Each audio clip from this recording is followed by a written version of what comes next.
રાષ્ટ્રવાદી Congress party Gujarat પ્રદેશ દ્વારા વાપી ખાતે નવા જનસંપર્ક કાર્યાલયનું ઉદ્ઘાટન માનનીય ગુજરાત પ્રદેશ પ્રમુખ એનસીપી શ્રી નિકુલસિંહ તોમરના હસ્તે કર્યા બાદ પ્રેસ કોન્ફરન્સ રાખેલ છે।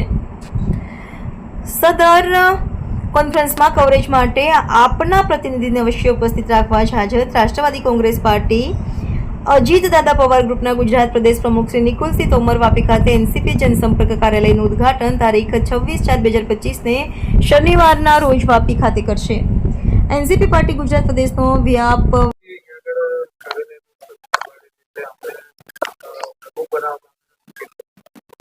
મારું નામ નિશાબેન પ્રજાપતિ છે।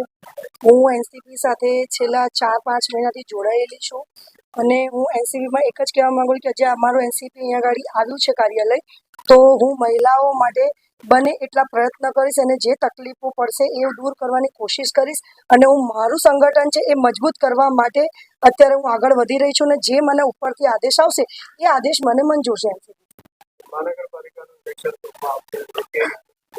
એ રણનીતિ તો સાહેબ અત્યારે અમે કંઈ નહીં કહી શકીએ। જે ઉપરથી અમારો આદેશ આવશે એ એ પ્રમાણે અમે આગળ ચાલીશ।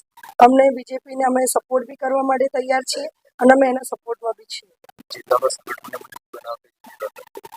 અમારે જિલ્લાને સંગઠન મજબૂત બનાવવા માટે અમે જે નાના કાર્યો છે એ અમે પહેલાં ધીમે ધીમે અમે કાર્યો હાથ ધરીએ છીએ અને આગળ અમે ધરતા રહીશું। मेरा नाम उबैद शेख है। उबैद भाई, पार्टी है यहाँ पे आपको कौन सा पद दिया गया और आपका क्या मोटो है, आप किस तरीके से काम करना चाहते हैं यहाँ पे वापी में वलसाड जिले में? मुझे गुजरात राज्य के सचिव की जिम्मेदारी दी गई है और मैं पूरे गुजरात में हम लोग अपने संगठन को मजबूत करने के लिए जो भी प्रयास हो सकेगा करेंगे।